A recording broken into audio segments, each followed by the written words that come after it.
My dear students, एक बार फिर से आप सभी लोगों का मोस्ट वेलकम है आपके अपने इस यूट्यूब चैनल टारगेट बोर्ड में। तो प्यारे बच्चों, उम्मीद करते हैं कि आप लोग एकदम अच्छे से होंगे, एकदम मस्त होंगे, स्वस्थ होंगे, तंदुरुस्त होंगे और मन लगा करके पढ़ाई कर रहे होंगे। तो चलिए प्यारे बच्चों, आज आप लोगों को हम पढ़ाते हैं फिजिक्स का पहला नंबर चैप्टर। और आज हम शुरुआत नहीं कर रहे हैं, बल्कि शुरुआत तो आज से हम 4 क्लास पहले ही कर दिए थे। आज फिजिक्स का पहला नंबर चैप्टर जो हम आपको पढ़ाने वाले हैं, उसका चौथा पार्ट वीडियो आज हम करवाने वाले हैं। यानी कि आज चौथा क्लास होने वाला है। और इस क्लास में हम आपको वो चीज बताएंगे जो शायद आपके एग्जाम के लिए बहुत ही ज्यादा इंपॉर्टेंट है, काफी ज्यादा महत्वपूर्ण है। तो प्यारे बच्चों, आप लोग इस क्लास को शुरू से लेकर के अंत तक करिएगा, एकदम ध्यान से कंसंट्रेट होकर के, ताकि हर एक चीज को आप बहुत ही अच्छे तरीके से समझ सकें। और हम एक एक चीज को बहुत ही बारीकी से एकदम समझा समझा करके बताएंगे। यदि आप लोग इस क्लास को पूरा एकदम ध्यान से कर लेते हैं तो फिर आपको बाद में रिवाइज करने तक का जरूरत नहीं पड़ेगा। आप लोगों को सब कुछ यहीं पर याद हो जाएगा। प्यारे बच्चों, बहुत सारे टीचर ऐसे होते हैं ना, जो कि आपको कॉपी पे लिखवा देंगे और आपको बोलेंगे कि इसको याद करके आना है। लेकिन हम आपको याद करके आने के लिए नहीं बोलते हैं, बल्कि याद यहीं पर करा देते हैं। तो इसलिए आप लोग अगर ध्यान से पढ़ते हैं, ध्यान से इस क्लास में जुड़े रहते हैं, तो फिर सब कुछ आपको यहीं पे याद हो जाएगा।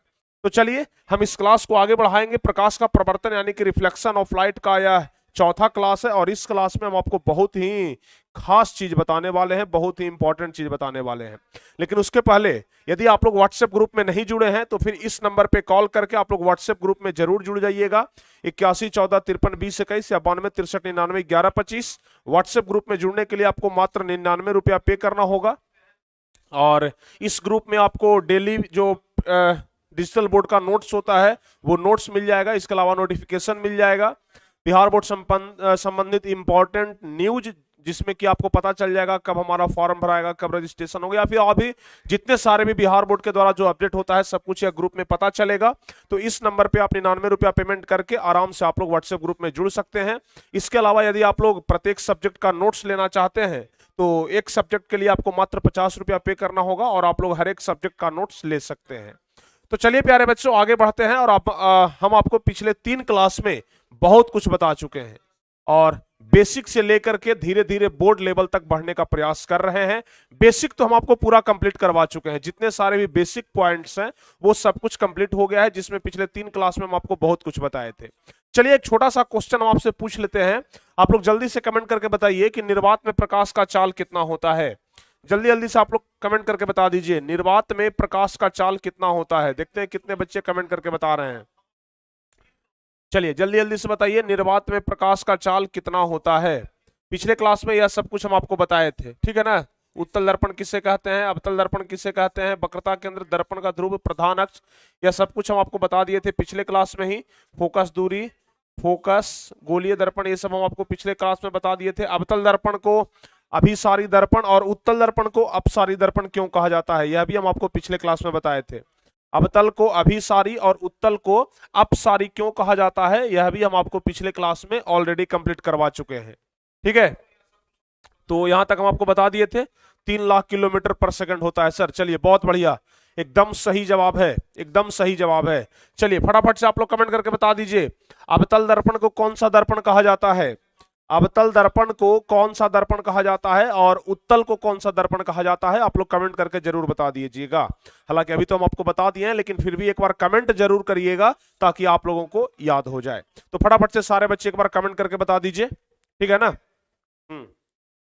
चलिए अच्छा, हाँ यह भी बता दीजिएगा एक बार कमेंट में कि सूर्य के प्रकाश को पृथ्वी तक आने में कितना समय लगता है। जल्दी जल्दी से आप लोग कमेंट करके बताइए, सूर्य के प्रकाश को, सनलाइट को, फटाफट से कमेंट करके बताइए, सूर्य के प्रकाश को पृथ्वी तक आने में कितना समय लगता है। आपको हम बताए थे, पहले क्लास में बताए थे कि सूर्य के प्रकाश को पृथ्वी तक आने में 8 मिनट 20 सेकंड का समय लगता है। कितना?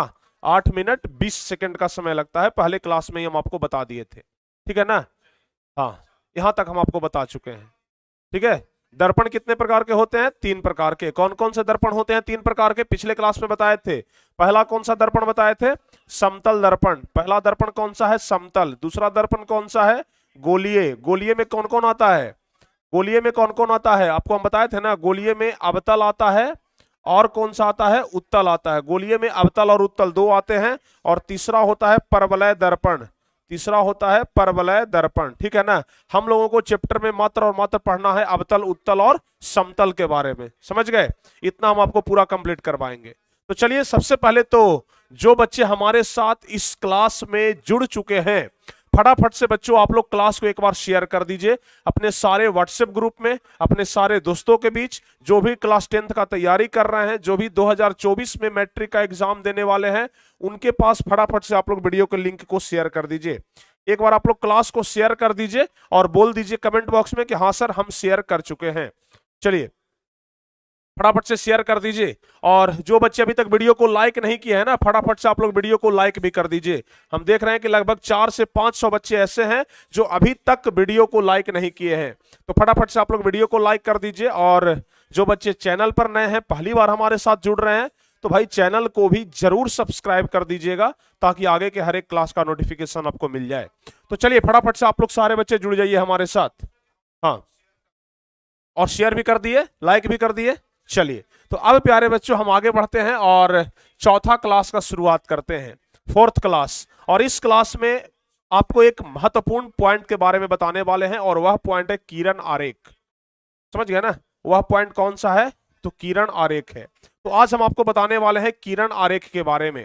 देखिए, अगर आपको याद हो तो पिछले क्लास में हम आपको बताए थे, अगर आपको अच्छे से ध्यान हो तो पिछले क्लास में प्यारे बच्चों हम आपको अच्छे से बताए थे।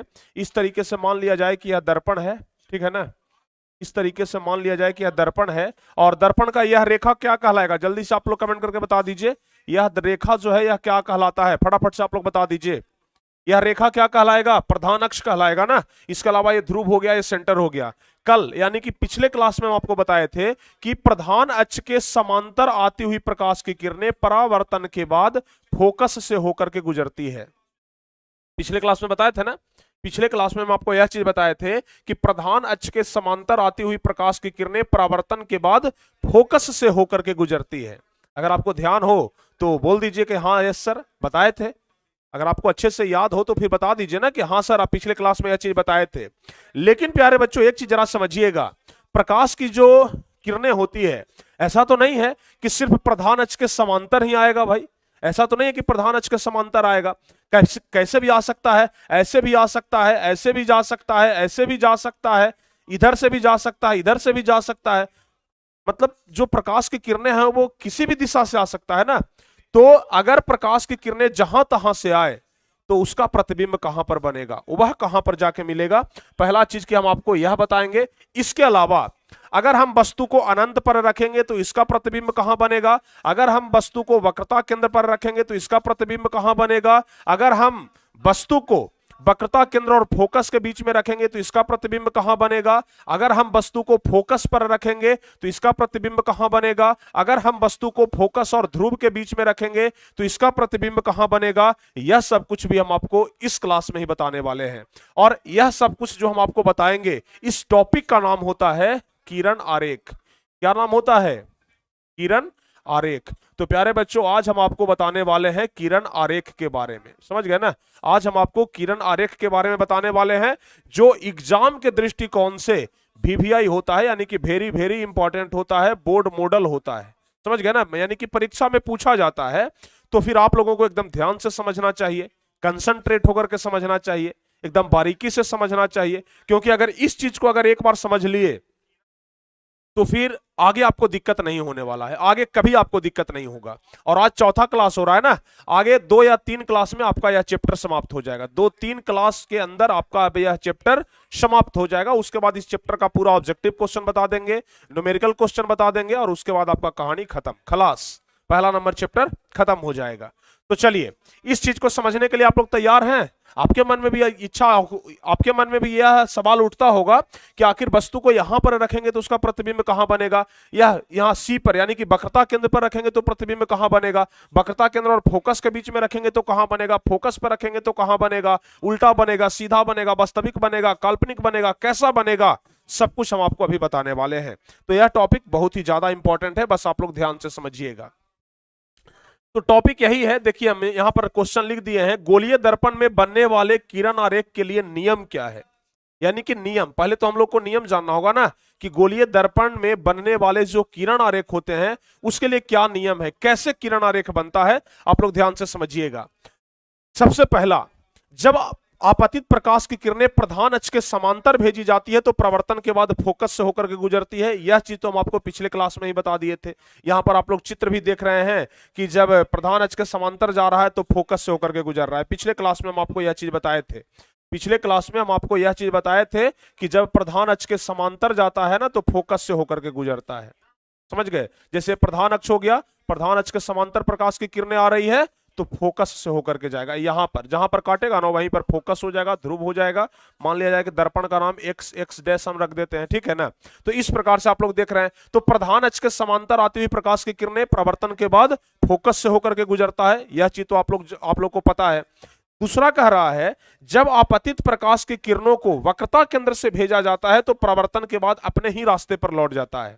अब ऐसा भी तो हो सकता है, ध्यान से समझिएगा, ऐसा भी तो हो सकता है ना। इसको हम क्या करते हैं, साइड कर देते हैं। यह फोकस होकर के गुजर रहा है। अब एक और हम किरण ले लेते हैं और यह हो गया प्रधान अक्ष, ठीक है, एक्स हो गया, एक्स डैश हो गया। ध्यान से समझिएगा, आपको एक एक चीज समझ में आ जाएगा, ठीक है ना। यह हो गया हमारा दर्पण, यह हो गया ध्रुव P। यहां पर मान लिया जाए कि अपना वक्रता केंद्र C हो जाएगा, और नहीं और आगे कर देते हैं, यहां पर मान लिया जाए कि अपना वक्रता केंद्र C हो जाएगा। समझ गए ना। अब जरा ध्यान से देखिए, अब जरा आप लोग ध्यान से देखिए, और नजदीक कर दें, चलिए और नजदीक कर देते हैं, यहां पर अपना फोकस हो जाएगा, ठीक है। अब देखिए कह रहा है कि जब आपतित प्रकाश की किरणों को वक्रता केंद्र से भेजा जाता है, यहां पर जो हम प्रकाश की किरण ले रहे हैं ना उसको हम समांतर ना भेज करके हम ऐसे भेज देते हैं। मान लिया जाए कि इस प्रकार से प्रकाश की किरण जा रहा है, समझ गए, इस प्रकार से प्रकाश का किरण जा सकता है, क्योंकि प्रकाश का किरण तो कैसे भी गमन करेगा, इधर से भी करेगा, इधर से भी करेगा, इधर से भी करेगा, चारों तरफ से प्रकाश की किरणें आ सकती है। तो जब वक्रता केंद्र से होकर के प्रकाश की किरण गुजरती है, ध्यान से समझिएगा, जब वक्रता केंद्र से होकर के प्रकाश की किरण गुजरती है तो परावर्तन के बाद जब यहां पर किरण आकर के टकराएगा ना तो अपने ही रास्ते में वापस लौट जाएगा। समझ गए, अपने ही रास्ते में क्या हो जाएगा, वापस लौट जाएगा, यानी कि जैसे आया है वो वैसे लौट जाएगा। समझ गए, समझ में आया। हाँ, यहां पर प्यारे बच्चों आप लोग को यह चीज समझना है कि जब प्रधान अक्ष के समांतर हम किरणों को भेज रहे थे तो प्रवर्तन के बाद फोकस से होकर गुजर रहा था, लेकिन जब हम वक्रता केंद्र से भेज रहे हैं तो सीधे अपने ही माध्यम में वापस लौट जा रहा है। यह चीज परीक्षा में पूछा जाता है कि जब गोलीय दर्पण में वक्रता केंद्र से होकर के प्रकाश की किरणों को गुजारा जाता है तो प्रवर्तन के बाद कहां से होकर के गुजरता है। समझ गए ना। तो आपको बताना है अपने ही रास्ते पर वापस लौट जाता है, यानी कि वक्रता केंद्र से आया तो वक्रता केंद्र के सहारे ही वापस लौट गया, जिस रास्ते से आता है उसी रास्ते से वापस लौट जाता है। समझ गए, यहां तक समझ गए ना। हाँ सर, किरण आरेख क्या है, यह जो बता रहे हैं ना किरण आरेख यही है। आरेख मतलब क्या होता है, रेखा खींचना। समझ गए, यानी कि कहां से प्रकाश की किरण जाएगा तो कहां से गुजरेगा, किधर काटेगा, इसका रेखा के माध्यम से समझाइए, रेखा खींच करके ग्राफ के माध्यम से समझाइए। तो यही चीज को तो बता रहे हैं और इसी का नाम है किरण आरेख। इसी को हम लोग क्या कहते हैं, किरण आरेख कहते हैं। समझ गए ना, इसी को क्या कहते हैं, किरण आरेख कहते हैं। समझ गए, किरण आरेख कोई अलग चीज नहीं है, इसी को हम लोग किरण आरेख कहते हैं। समझ में आ गया। चलिए, हाँ यहां तक आप लोग को समझ में आ गया। हाँ सर, यहां तक तो समझ में आ गया। चलिए, तब तो बहुत अच्छी बात है। आगे आप लोग ध्यान से समझिएगा, सब कुछ समझ में आ जाएगा। तीसरा नंबर हम देखते हैं। आज सिर्फ किरण आरेख ही बताएंगे। आज अवतल दर्पण में, उत्तल दर्पण में, गोलीय दर्पण, सब कुछ में आज हम आपको किरण आरेख ही बताएंगे। तो आज आपको ध्यान से दिमाग यहां पर रख करके पढ़ाई करना होगा, और नहीं तो अगर दिमाग रख करके पढ़ाई नहीं करिएगा तो आज समझ में आने वाला टॉपिक नहीं है। समझ गए ना। अगर कंसंट्रेशन पावर आपका एकदम एक्टिव है तो फिर तो समझ में आ जाएगा। अगर कंसंट्रेशन पावर एक्टिव नहीं है तो फिर उम्मीद छोड़ दीजिएगा कि आज हमें समझ में आएगा। क्योंकि बच्चों आज जो टॉपिक हम आपको बताने जा रहे हैं यह परीक्षा के दृष्टिकोण से बहुत ही ज्यादा इंपॉर्टेंट है। और जैसे जैसे अभी हम पार्ट बाय पार्ट वीडियो को आगे बढ़ाएंगे ना, थोड़ा थोड़ा सा टफ होते जाएगा। जैसे शुरुआत वाले क्लास में एकदम आपको लगा होगा कि एकदम 10वां क्लास तो आसान है क्या, एकदम 10वां क्लास को तो हम ऐसे ही इधर उधर लेफ्ट राइट कर देंगे। दूसरे क्लास में आए होंगे तब लगा होगा कि नहीं थोड़ा सा तो मुश्किल है, जब तीसरे क्लास कर रहे होंगे तो लगा होगा कि नहीं 10वां क्लास एक्चुअल में है भाई, 10वां लाइक है। चौथे क्लास में जब अभी किरण आरेख सीख रहे हैं तो लगेगा कि नहीं 10वां क्लास तो लेवल वाला क्लास होता है, ऐसे नहीं इसको बोर्ड कहा जाता है, समझ गए ना। 10वां क्लास को ऐसे ही नहीं बोर्ड एग्जाम कहा जाता है। आखिर यहां पर कुछ ना कुछ तो होगा, लेकिन हाँ इतना जरूर है कि अगर ध्यान से समझेंगे, ध्यान से सीखेंगे तो फिर आपको मुश्किल नहीं लगेगा, सब कुछ आसान लगेगा। तो बस बच्चों आप लोग ध्यान से समझिए, एक एक चीज आपको आसान लगेगा, ठीक है ना। चलिए तीसरा नंबर देखिए, जब आपतित प्रकाश की किरणों को फोकस से भेजा जाता है तो परावर्तन के बाद प्रधान अक्ष के समांतर हो जाता है। जरा ध्यान से समझिएगा, हम आपको क्या बताए थे, हम आपको बच्चों बता रहे थे जैसे मान लिया जाए कि यह दर्पण है, यह इसका प्रधान अक्ष हो गया, ठीक है, ध्रुव P हो गया, यहां पर वक्रता केंद्र C हो गया, यह दर्पण है, ठीक है ना। हम आपको बताए थे कि अगर प्रधान अक्ष के समांतर भेजा जाता है तो फोकस से होकर के गुजरता है, बताए थे ना। अगर प्रधान अक्ष के समांतर भेजा जाए तो फोकस से होकर के गुजरता है। अब इसका हम उल्टा कर देते हैं, अब हम इसका उल्टा करते हैं, जैसे मान लिया जाए यहां पर फोकस है, हम क्या करते हैं ना कि प्रकाश की किरण को फोकस से होकर के गुजारते हैं, ठीक है। प्रकाश की किरण को हम क्या कर दिए, फोकस से होकर के गुजार दिए, तब इसका परावर्तन कैसे होगा, कहां से गुजरेगा, तो ध्यान रखिएगा जब हम इसे फोकस से होकर के भेजेंगे तो यह प्रधान अक्ष के समांतर हो जाएगा, इस प्रकार से, समझ गए ना। जस्ट उसका उल्टा, समझ गए। अगर प्रकाश की किरण ऐसे जाता तो फोकस से होकर के गुजर जाता, अब जब फोकस से होकर के जा रहा है तो प्रधान अक्ष के समांतर हो जा रहा है। समझ में आया कि नहीं आया, बताइए बताइए। सब कुछ आसान है सर, हार्ड तो हमें बिल्कुल भी नहीं लगता है जब आप पढ़ाते हैं। हार्ड कैसे लगेगा, जब समझ जाएंगे तो हार्ड नहीं है। देखिए हार्ड क्या होता है या फिर भारी क्या होता है, समझ में नहीं आ रहा है तो भारी है, समझ में आ रहा है तो आसान है। और समझ में कैसे आएगा, यहां पर कंसंट्रेशन के साथ जुड़ने से, आपका दिमाग यहां पर रहना चाहिए, समझ गए ना। देखिए हमारा माइंड जो होता है ना वह डाइवर्ट होते रहता है, स्टेबल नहीं रहता है, और जब तक आपका माइंड स्टेबल नहीं रहेगा ना तब तक आपको कुछ भी पढ़ने का इच्छा नहीं करेगा, समझ गए ना। तब तक आपको कुछ भी पढ़ने का इच्छा नहीं करेगा, लगेगा कि हमें कुछ भी पढ़ने का जिज्ञासा ही नहीं कर रहा है। तो यह सब चीज आपको ध्यान में रखना है, यह सब चीज को आपको समझ करके रखना है, समझ करके याद करना है, समझ गए। चलिए हाँ, यहां तक समझ में आ रहा है ना। चलिए बहुत बढ़िया, हाँ जी।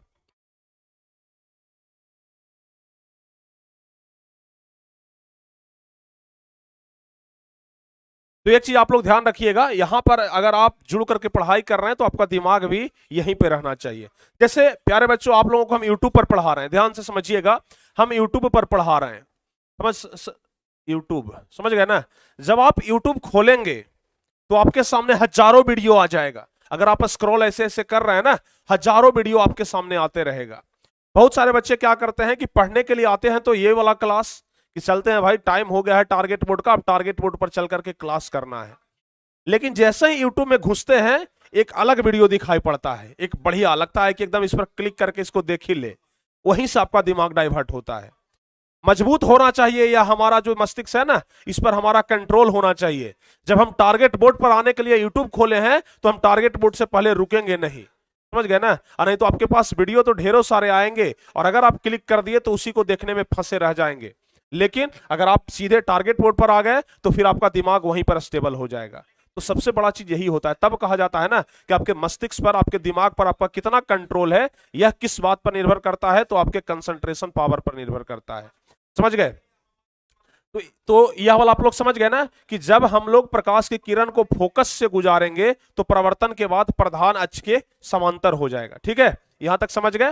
चलिए अब आगे बढ़ते हैं, अब हम आगे बढ़ते हैं और अगला क्या है जो हम आपको बता देते हैं।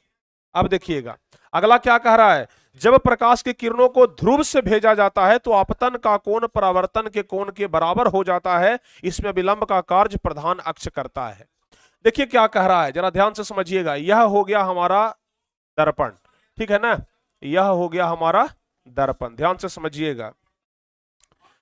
यह हो गया ध्रुव P, यह हो गया सेंटर C, यहां पर मान लिया जाए कि फोकस है F, ठीक है। देखिए प्रकाश का किरण तो कैसे भी आ सकता है, एक प्रकाश का किरण जो है ना वह सीधे यहां से आया और ध्रुव पर आकर के टकरा गया, समझ गए। अब इसका प्रकाश का प्रवर्तन कैसे होगा, अब इसका प्रवर्तन कैसे होगा तो ध्यान रखिएगा, यहां पर आया ना तो यह सीधे इस प्रकार से मुड़ जाएगा, यह सीधे इस प्रकार से मुड़ेगा। अब आप लोग कहेंगे कि सर अगर इसको घुमा दिया जाए, अगर इसको हम इस तरीके से घुमा दें तो क्या हो जाएगा? देखिए, जैसे मान लिया जाए इसको अगर हम इस तरीके से घुमा दें, ओ सॉरी,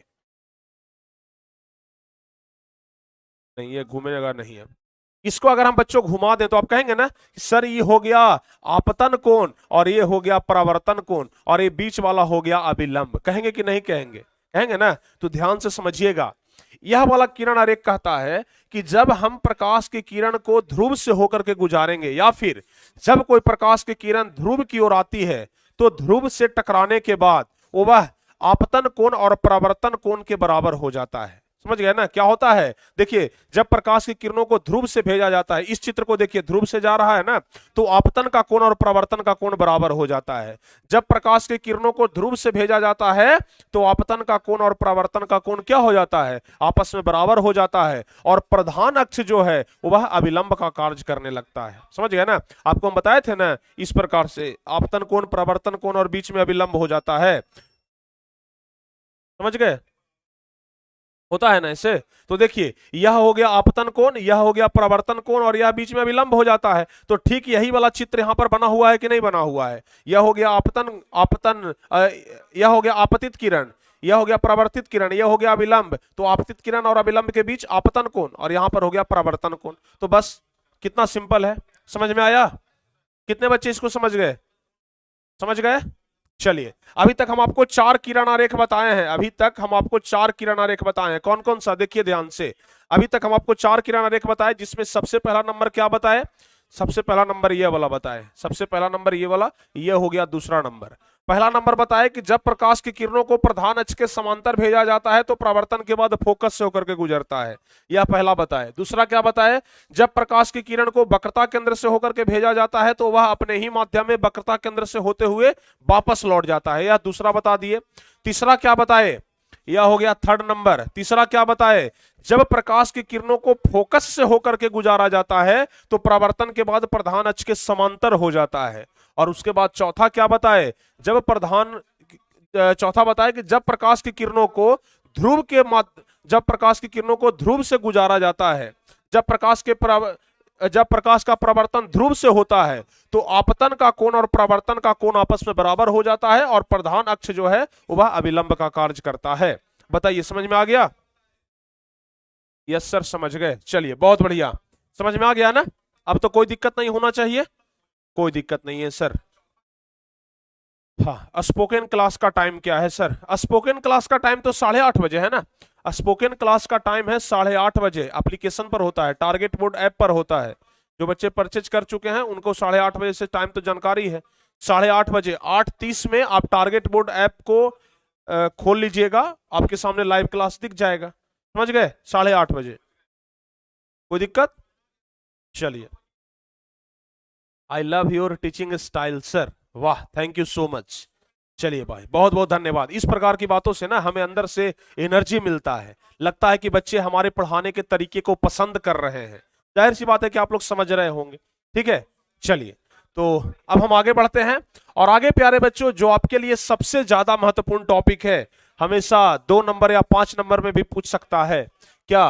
अवतल दर्पण और उत्तल दर्पण में अंतर लिखें। अवतल दर्पण और उत्तल दर्पण में अंतर लिखना है। कैसे हम लोग अंतर लिखेंगे? अवतल दर्पण और उत्तल दर्पण में अंतर हम लोग कैसे लिखेंगे, जरा इसके बारे में ध्यान से समझ लीजिएगा। यह जब परीक्षा में पूछा जाएगा, या तो 2 नंबर का पूछा जाएगा या तो कभी कभी 5 नंबर वाला प्रश्न में भी पूछ दिया जाता है। समझ गए ना? हाँ, अवतल दर्पण और उत्तल दर्पण क्या है, अवतल और उत्तल में अंतर लिखें, तो कभी कभी 5 नंबर वाला भी प्रश्न में घुसा देता है। तो ध्यान से समझिएगा, हम लोग 4 अंतर लिखेंगे। अगर 2 नंबर वाले प्रश्न में पूछेगा तो ज्यादातर 2 नंबर वाले ही प्रश्न में पूछता है। अंतर लिखने का सही तरीका, कॉपी को 2 बराबर बराबर भागों में बांट देना है। एक तरफ अवतल दर्पण और दूसरी तरफ उत्तल दर्पण हमें लिख देना है। अब अभी तक हम आपको अवतल दर्पण के बारे में भी विस्तार से समझा चुके हैं और उत्तल दर्पण के बारे में भी हम आपको विस्तार से समझा चुके हैं। तो ध्यान से समझिएगा। अवतल के बारे में हम आपको क्या बताए थे कि अवतल का जो परावर्तक सतह होता है वह धंसा हुआ रहता है कि उभरा हुआ रहता है? बताइए तो। अवतल दर्पण का जो परावर्तक सतह होता है वह धंसा हुआ रहता है कि उभरा हुआ रहता है? सारे बच्चे कमेंट करिए। अवतल दर्पण का परावर्तक सतह धंसा हुआ रहता है या फिर उभरा हुआ रहता है? आप लोग बोलेंगे कि सर जी अवतल दर्पण का तो आप बताए थे कि धंसा हुआ रहता है, उत्तल का आप बताए थे कि उससे उत्तल और उससे उभरा हुआ यानी कि उठा हुआ। तो उत्तल दर्पण का उठा हुआ रहता है और अवतल दर्पण का धंसा हुआ रहता है। सारे बच्चे कमेंट में भी बता रहे हैं, तो ध्यान रखिएगा। वैसा दर्पण जिसका प्रवर्तक सतह धंसा हो उसे अवतल दर्पण कहते हैं। यानी कि पहला अंतर तो इसका परिभाषा ही हो जाएगा कि जिसका प्रवर्तक सतह धंसा हुआ रहे वह क्या कहलाएगा? अवतल दर्पण कहलाएगा। और जिसका प्रवर्तक सतह उभरा हुआ रहे वह क्या कहलाएगा? तो वह उत्तल दर्पण कहलाएगा। समझ गए ना? धंसा हुआ रहे तो अवतल, उभरा हुआ रहे तो उत्तल कहलाएगा। एक अंतर हमारा हो गया। दूसरा अंतर क्या कह रहा है? अवतल दर्पण का फोकस दूरी ऋणात्मक होता है। अवतल दर्पण का फोकस दूरी कैसा होता है? ऋणात्मक होता है। क्यों ऋणात्मक होता है? क्यों ऋणात्मक होता है? यह चीज आपको समझना है ना कि आखिर ऋणात्मक क्यों होता है। तो ध्यान से समझिए, अवतल दर्पण क्या होगा? अवतल दर्पण प्यारे बच्चों यह हो जाएगा। अवतल दर्पण क्या हो जाएगा? यह वाला हो जाएगा। आगे जब हम आपको चिन्ह परिपाटी पढ़ाएंगे ना तो वहां पर हम आपको बताएंगे कि दर्पण के बाईं तरफ, दर्पण के बाईं तरफ मान जो होता है वह ऋणात्मक होता है और दर्पण के दाईं तरफ मान जो होता है वह धनात्मक होता है। प्रधान अक्ष के ऊपर जो मान होता है वह धनात्मक होता है, प्रधान अक्ष के नीचे जो मान होता है वह ऋणात्मक होता है। आगे हम आपको आज ही बताएंगे क्या चिन्ह परिपाटी, वहां पर हम आपको यह चीज समझाएंगे। तो यहां पर अगर हम लोग इस तरीके से गुजारते हैं तो यहां पर हमारा फोकस होता है, चूंकि दर्पण के बाईं तरफ है इसलिए यह ऋणात्मक होगा। समझ गए? अगर इस तरफ होता तो वह धनात्मक होता। समझ गए ना? इस तरफ होता उत्तल दर्पण, जैसे अब उत्तल दर्पण में, इस प्रकार के दर्पण में हम आपको बताए थे ना कल हम आपको इस प्रकार से बताए थे, कल हम आपको इस प्रकार से बताए थे कि नहीं बताए थे? बताइए। इधर इधर बन रहा था तो यहां पर जो फोकस बनेगा यह क्या बनेगा? धनात्मक बनेगा, क्योंकि यह दर्पण के बाईं तरफ, क्योंकि यह दर्पण के दाईं तरफ बन रहा है तो इसलिए यह धनात्मक होगा। यह दर्पण के बाईं तरफ बन रहा है इसलिए यह ऋणात्मक होगा। आगे चिन्ह परिपाटी में इस चीज को विस्तार से बताएंगे। समझ गए? तो क्या कह रहा है? अवतल दर्पण का फोकस दूरी क्या होता है? ऋणात्मक होता है। क्यों ऋणात्मक होता है भाई? अभी हम आपको बता दिए, क्योंकि यह बाईं तरफ बन रहा है। वहीं उत्तल दर्पण का फोकस दूरी धनात्मक होता है। तो धनात्मक क्यों होता है? धनात्मक क्यों होता है? क्योंकि यह दर्पण के दाहिने तरफ बन रहा है, राइट साइड में बन रहा है। तो राइट साइड वाला पॉजिटिव और लेफ्ट साइड वाला निगेटिव। समझ गए ना? राइट साइड पॉजिटिव और लेफ्ट साइड क्या होता है? निगेटिव होता है। तो इसलिए अवतल दर्पण का फोकस दूरी ऋणात्मक होता है और उत्तल दर्पण का फोकस दूरी धनात्मक होता है। उसके बाद अवतल दर्पण में बड़ा और छोटा दोनों प्रतिबिंब बनता है। अवतल दर्पण में जो प्रतिबिंब बनता है वह बड़ा भी बन सकता है या छोटा भी बन सकता है, लेकिन उत्तल दर्पण में हमेशा छोटा प्रतिबिंब बनता है। आगे हम आपको बताएंगे कि अवतल दर्पण का प्रयोग कहां कहां पर किया जाता है, उत्तल दर्पण का प्रयोग कहां कहां पर किया जाता है। तो इस प्रकार से हम आपको बताएंगे। समझ गए? तो जो तीसरा नंबर अंतर होगा क्या है? अवतल दर्पण में बड़ा एवं छोटा दोनों प्रतिबिंब बनता है, लेकिन उत्तल दर्पण में हमेशा छोटा प्रतिबिंब ही बनता है। उसके बाद चौथा है, अवतल दर्पण में सीधा एवं उल्टा प्रतिबिंब बनता है जिसे वास्तविक कहते हैं। हम आपको क्या बताए? अवतल दर्पण में वास्तविक प्रतिबिंब बनता है, यह भी लिख सकते हैं। अवतल दर्पण में वास्तविक प्रतिबिंब बनता है जबकि उत्तल दर्पण में काल्पनिक प्रतिबिंब बनता है। आपसे परीक्षा में पूछा जाएगा, 2016 परीक्षा में यह पूछा गया था, 2016 में पूछा गया था कौन सा ऐसा दर्पण है जिसमें केवल काल्पनिक प्रतिबिंब ही बनता है? तो जवाब होगा उत्तल दर्पण। समझ गए ना? समझ गए? हाँ,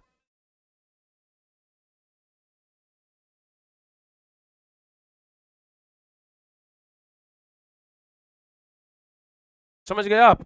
उत्तल दर्पण में काल्पनिक प्रतिबिंब बनता है। तो आपसे पूछा जाएगा ऑब्जेक्टिव क्वेश्चन में कौन सा ऐसा दर्पण है जिसमें केवल काल्पनिक प्रतिबिंब बनता है? तो केवल काल्पनिक बनता है उत्तल दर्पण में। समझ गए ना? केवल काल्पनिक प्रतिबिंब किसमें बनता है? उत्तल दर्पण में। इसके अलावा सभी में वास्तविक भी बनता है, काल्पनिक भी बनता है, लेकिन उत्तल में कभी भी वास्तविक प्रतिबिंब नहीं बन सकता है, हमेशा काल्पनिक प्रतिबिंब ही बनेगा। समझ गए? यहां तक समझ में आ गया? चलिए, तो अब आप लोग अवतल दर्पण और उत्तल दर्पण में अंतर लिख सकते हैं कि नहीं लिख सकते हैं? अगर अपने से लिख सकते हैं तो बता दीजिए कमेंट बॉक्स में, यस सर हम लिख सकते हैं। सारे बच्चे एक बार कमेंट करके बताइए, सारे बच्चे एक बार कमेंट करके बता दीजिए कि हाँ सर अब हम खुद से अवतल और उत्तल में अंतर लिख सकते हैं। सारे बच्चे एक बार कमेंट कर दीजिए, हो जाएगा ना? चलिए, वाह क्या बात है, अब तो हो जाएगा सर, अब तो होना ही चाहिए ना। अब तो इतना प्यार से, इतना बारीकी से, इतना समझा समझा करके पढ़ा रहे हैं। अब जब ऐसे में समझ में नहीं आएगा तो फिर हमें नहीं लगता है कि किसी और टीचर्स के पास आपको समझ में आ जाएगा, क्योंकि इतना बढ़िया से इतना टाइम दे करके हम देखते हैं ना कि जो टीचर्स होते हैं ऑफलाइन के, इस चैप्टर को 2 से 3 क्लास में, मैक्सिमम 4 क्लास में खत्म कर देते हैं। 1 घंटा का तो क्लास ऑफलाइन में भी चलता है, जहां पर भी आप लोग ट्यूशन जाते होंगे 1 घंटा ट्यूशन पढ़ते होंगे, समझ गए। तो कहीं पर भी आप लोग पढ़ते हैं तो इस चैप्टर को ना 4 क्लास में मैक्सिमम खत्म किया जाता है, लेकिन हम इस चैप्टर को कम से कम 7 क्लास में खत्म करते हैं, क्योंकि हम वह छोटी से छोटी पॉइंट को भी कवर करते हैं, एक एक चीज को कवर करते हैं, बारीकी से समझाते हैं, ताकि हर एक चीज आपको अच्छे तरीके से समझ में आ जाए, कहीं पर कोई दिक्कत ना हो। तो एक एक चीज को समझाते हैं तो आपको उसको समझ में आना जाहिर सी बात है। चलिए, तो अवतल और उत्तल में अंतर समझ में आ गया? Yes sir, yes sir, yes sir, वाह क्या बात है। अब चलिए आगे बढ़ते हैं अब, और अवतल दर्पण में बनने वाली किरण आरेख। अब बच्चों, अवतल और उत्तल में अलग अलग किस तरीके से किरण आरेख बनता है, इसके बारे में हम आपको समझा देते हैं। तो सबसे पहला, अवतल दर्पण में बनने वाला किरण आरेख, इसके बारे में हम आपको बताते हैं। कल हम आपको बताए थे कि अवतल दर्पण को अभिसारी दर्पण क्यों कहा जाता है, याद है कि नहीं है? कल हम आपको बताए थे अवतल दर्पण को अभिसारी दर्पण क्यों कहा जाता है, क्योंकि परावर्तन के बाद एक बिंदु पर जमा कर देता है किरणों को, समझ गए ना?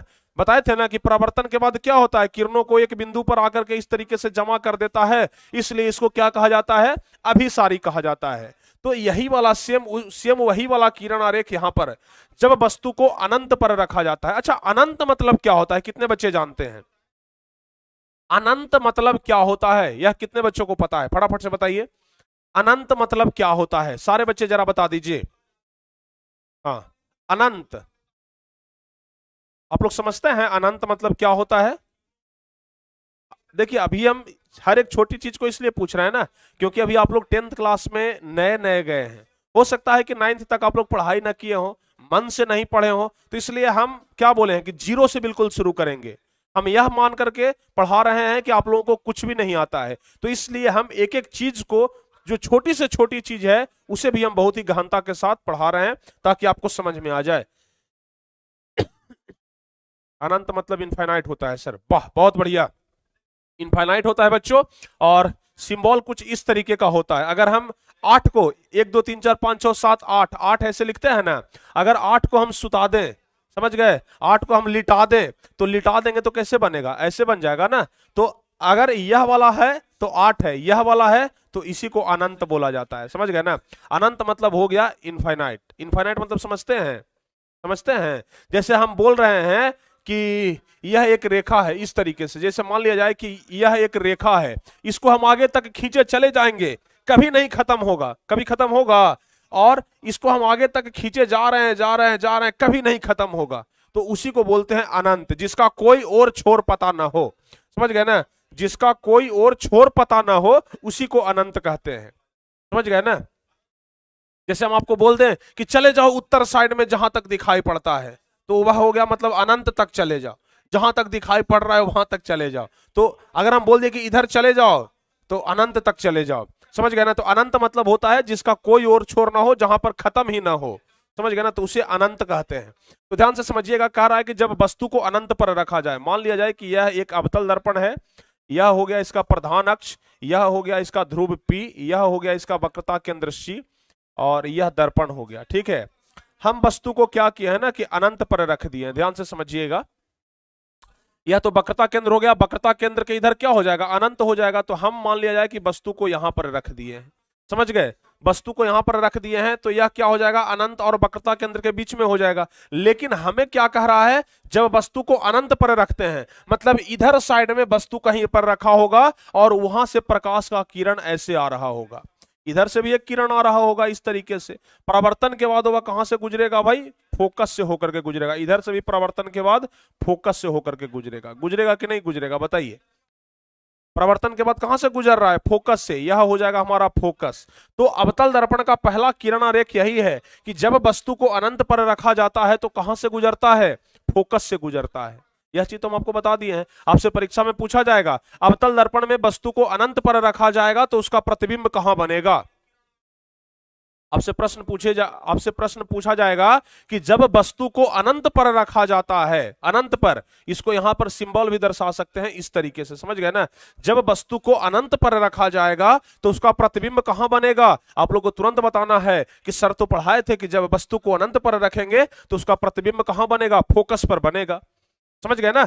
जब वस्तु को अनंत पर रखेंगे तो प्रतिबिंब कहां बनेगा, फोकस पर बनेगा। यह चीज आप लोग तो तुरंत बता देंगे। चलिए दूसरा किरण आरेख क्या कहता है, जब वस्तु को अनंत और वक्रता केंद्र के बीच में रखा जाता है, यानी कि जब अनंत पर और वक्रता केंद्र के बीच में रखेंगे। देखिए चित्र तो उधर बना हुआ है ना, चित्र तो उधर बना हुआ है, लेकिन फिर भी हम आपको चित्र बना करके समझाते हैं। यह हो गया अवतल दर्पण, यह हो गया इसका प्रधान अक्ष, समझ गए।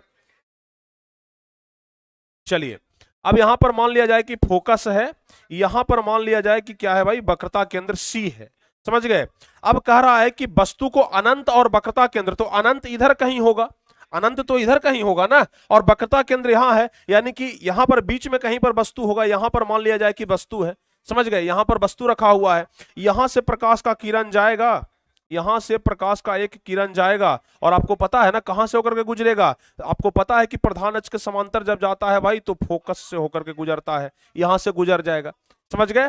अब जरा देखिए ध्यान से, एक किरण ऐसे भी जाएगा, एक किरण ऐसे भी जाएगा जो वक्रता केंद्र से होते हुए गुजरेगा, समझ गए, यानी कि इस तरीके से जाएगा और इस तरीके से वक्रता केंद्र से होते हुए गुजर जाएगा, समझ गए ना।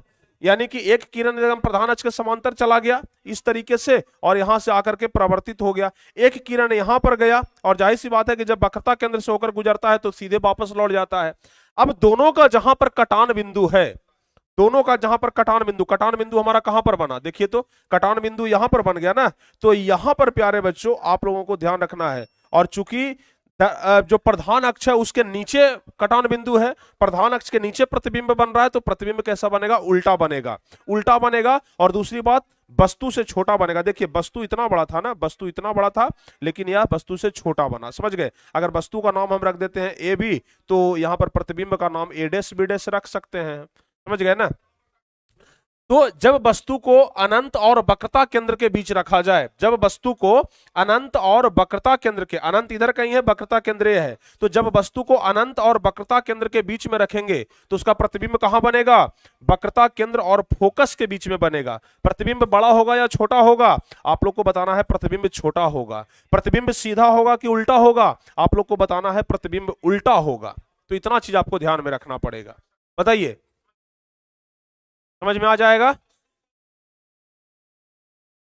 वाह क्या बात है।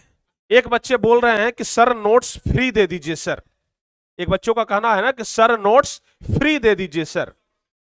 एक चीज हम आपको बताते हैं, देखिए हम ऑनलाइन पढ़ाते हैं बच्चों, और ऑनलाइन में हम अधिकतर बार देखे हैं कि बच्चों का रिक्वेस्ट आता है सर फ्री में पढ़ाइए, फी मत लीजिए। अधिकतर बच्चों का रिक्वेस्ट आता है कि सर फ्री में पढ़ाइए, फी मत लीजिए, जो व्हाट्सएप ग्रुप के लिए आप फी ले रहे हैं उसको खत्म कर दीजिए, हम सर फी देने में सक्षम नहीं है, गरीब हैं। एक बात आप लोग बताइए, अगर प्यारे बच्चों आप लोग कहीं पर भी ऑफलाइन ट्यूशन जाएंगे, ऑफलाइन अगर आप कोचिंग जाते हैं, कहीं पर भी ऑफलाइन जाते हैं, तो जरा ध्यान से आप लोग बताइएगा एकदम सही सही ईमानदारी के साथ, आप लोग का फी कितना है। अगर सिर्फ साइंस का ट्यूशन जाते हैं तो साइंस के लिए आपको कितना रुपया का महीना लिया जाता है, बताइए तो एकदम ईमानदारी से, एकदम ईमानदारी से बताइएगा, झूठ मत बोलिएगा। पढ़ाई में झूठ नहीं बोला जाता है, समझ गए ना, पढ़ाई में झूठ बोला ही नहीं जाता है।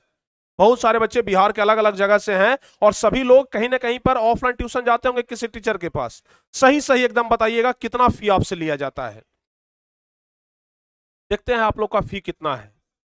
300 रुपया महीना सर, 300 रुपया महीना सर, 500 रुपया महीना सर, 200 रुपया महीना, 400 रुपया महीना सर, 600 रुपया महीना, वाह 300 रुपया पर मंथ, 400, 300, मतलब एवरेज अगर हम निकाल रहे हैं तो बच्चों का 300 रुपया, किसी किसी का 200 है, किसी किसी का 300 है, किसी किसी का 500 है, किसी किसी का हो सकता है कि और ज्यादा भी रहे, लेकिन हार्डली हम 500 तक मान करके चलते हैं महीना में, समझ गए ना। किसी का 250 भी हो सकता है, 350 भी हो सकता है। टीचर्स लेते हैं एक सब्जेक्ट का, जैसे साइंस पढ़ना है तो टीचर्स आपको 200 का 300 का महीना लेते हैं, समझ गए ना, अधिकतर टीचर लेते हैं, हमें अभी अच्छे तरीके से पता है। तो ऑफलाइन में आप लोग 200 रुपया पर मंथ, देखिए यह पर मंथ है, समझ गए ना, क्या है जी, पर मंथ है, एक सब्जेक्ट का, पर मंथ है एक सब्जेक्ट का। तो जरा ध्यान से समझिए, एक सब्जेक्ट का प्यारे बच्चों पर मंथ कितना है, एक सब्जेक्ट का पर मंथ है 300 रुपया यहां मान लेते हैं। तो 12 महीना आप लोग को पढ़ना है ना, तो 12 महीना में कितना हो जाएगा जी, 3600, 12 तिया 3600 होता है। यानी कि एक सब्जेक्ट के लिए आप लोगों से कितना लिया गया, 3600 रुपया ले लिया गया। अब चूंकि आप लोगों का 5 सब्जेक्ट है, 5 सब्जेक्ट है ना, तो 5 गुने 3600 कर दीजिए। अब बताइए कितना हुआ, 5 गुने 3600 कर दीजिए, तो अब बताइए कितना हुआ, 15,000 तो ऐसे हो गया, 625 18,000 रुपया, 18,000 रुपया। यानी कि एक साल अगर आप लोग पांचों सब्जेक्ट का ट्यूशन पढ़ते हैं, पांचों सब्जेक्ट का कोचिंग पढ़ते हैं किसी टीचर के पास, तो आपसे एक साल में 18,000 रुपया लिया जा रहा है, 18,000 लिया जाता है। समझ गए ना। और भी हम आपको बताते हैं, जब आप फ्री का बात किए ना तो आपको हम खुल करके बताते हैं पढ़ाई कैसा होता है। हम ये नहीं कहेंगे कि सारे टीचर्स अच्छे नहीं पढ़ाते हैं, लेकिन आप लोग कॉपी लेकर के जाएंगे, कॉपी लेकर के बेंच पर जाकर के बैठ जाएंगे, टीचर आएंगे बोलेंगे कि लिखना शुरू करो, और वहां से टीचर्स अपने कुर्सी पर बैठ जाएंगे और आराम से आपको लिखाना शुरू करेंगे। लिखो जी, प्रकाश का परिवर्तन क्या है, लिखो जब वस्तु वक्रता केंद्र से होकर के गुजरती है तो वक्रता केंद्र पर ही वापस लौट जाती है। लिखो जब प्रधान अक्ष के समांतर जाती है तो फोकस से होकर के गुजरती है। मतलब बैठा करके लिखाया जाता है। ऊपर से अगर आप दोबारा पूछ दिए, चूंकि हम भी ऑफलाइन कोचिंग किए हैं, अगर पूछ दिए कि सर ये वाला समझ में नहीं आया, कहां ध्यान रहता है तुम्हारा, पढ़ने में ध्यान हाँ, तुम्हारा ध्यान पढ़ने में नहीं रहता है, बार बार तुम क्वेश्चन करता है, मतलब आपको डांट दिया जाएगा। दोबारा से आपको हिम्मत नहीं होगा कि आप खड़ा होकर के सवाल पूछे कि सर ये वाला हमको समझ में नहीं आया। समझ गए ना। वहां पर चूंकि 500 बच्चे होते हैं, अगर एक एक बच्चे डाउट अगर पूछना शुरू करेंगे ना तो वहां पर पूछ नहीं पाएंगे। इसलिए टीचर्स क्या करते हैं, पहले ही डांट देंगे। एक बार आप पूछेंगे, 2 बार पूछेंगे, 3 बार पूछेंगे, आपको डांट देंगे, क्या जी तुम्ही को बार बार दिक्कत हो रहा है, तुमको समझ में नहीं आता है, कहां ध्यान तुम्हारा रहता है। दोबारा से आप अपनी बेइज्जती खुद ना करवाएं, इसके लिए आप पूछेंगे ही नहीं, क्योंकि दोबारा पूछेंगे ना तो फिर दोबारा बेइज्जती हो जाएगा। वहां पर बहुत सारे लड़कियां बैठी रहती है, बहुत सारे लड़के बैठे रहते हैं, सबके सामने आप खड़े होने में आपको शर्म लगेगा। समझ गए ना। एक तो जहां 150, 200, 250 बच्चे बैठे रहेंगे, लड़कियां भी हैं लड़के भी हैं, अगर आप खड़े होकर के पूछते हैं और अगर एक बार टीचर से डांट दिए तो सारे बच्चे जो आपके अगल बगल में है, आपके क्लासरूम में है ना, ठहाका लगा करके हंसेंगे और आप दोबारा अपनी बेइज्जती खुद न करवाएं, इसके लिए आपको पूछने का हिम्मत नहीं होगा। दोबारा आप नहीं पूछेंगे कि हमको नहीं बेइज्जती करवाना है अपना, नहीं पूछेंगे। जो बात हम बोल रहे हैं ना बिल्कुल सही बोल रहे हैं। और वैसी जगह पढ़ने के लिए आप एक साल का 18,000 रुपया दे रहे हैं, जो कि मिनिमम फीस हम जोड़ करके चले हैं। समझ गए ना। अगर हम मैक्सिमम ले जाए ना तो एक बच्चे एक साल में ना कम से कम 25, 30, 35,000 रुपया खर्च कर देते हैं पढ़ने के लिए। 18,000 तो मिनिमम मान करके चल रहे हैं। लेकिन हम आपसे एक सब्जेक्ट का कितना मांग रहे हैं जी, एक सब्जेक्ट का कितना नोट्स दे रहे हैं। यहां पर सिर्फ पढ़ाया जाता है, लिखना आपको जाता है, समझ गए ना। लेकिन नोट्स दे रहे हैं 50 रुपया में एक सब्जेक्ट, जो कि हमें टाइप करवाना पड़ता है। समझ गए ना, टाइपिस्ट हैं, टाइप करना होता है। समझ गए ना। यहाँ पर प्यारे बच्चों जो आपको हम लाइव पढ़ा रहे हैं ना, तो यहाँ पर लाखों रुपए खर्च हैं। समझ गए। कैमरा है, डिजिटल बोर्ड है, कंप्यूटर है, इंटरनेट है, बिजली बिल है, लाइटिंग का व्यवस्था है, रूम है, सब कुछ संसाधन जुटाने पड़ते हैं। और तब जाकर के हम आपसे 50 रुपया लेते हैं पूरे साल का, एक साल का 50 रुपया, एक ईयर का। समझ गए ना, एक ईयर का 50 रुपया। अगर आप व्हाट्सएप ग्रुप में जुड़ते हैं ना तो एक साल का मात्र 99 रुपया, 9 5 14, 140 रुपया एक सब्जेक्ट का। बताइए तो जरा एक बार ध्यान से आप लोग, 140 रुपया में आपको बिहार का कौन ऐसा टीचर है जो आपको साल भर पढ़ाएगा एक सब्जेक्ट पूरा। अगर कोई पढ़ाएगा तो फिर हम फ्री में पढ़ाने के लिए तैयार हैं, बता दीजिए, बताइए आप लोग। अगर कोई टीचर बिहार का 100, 150 रुपया में आप लोगों को अगर एक साल पढ़ाने के लिए तैयार है तो फिर हम आपको फ्री में पढ़ाने के लिए तैयार हैं।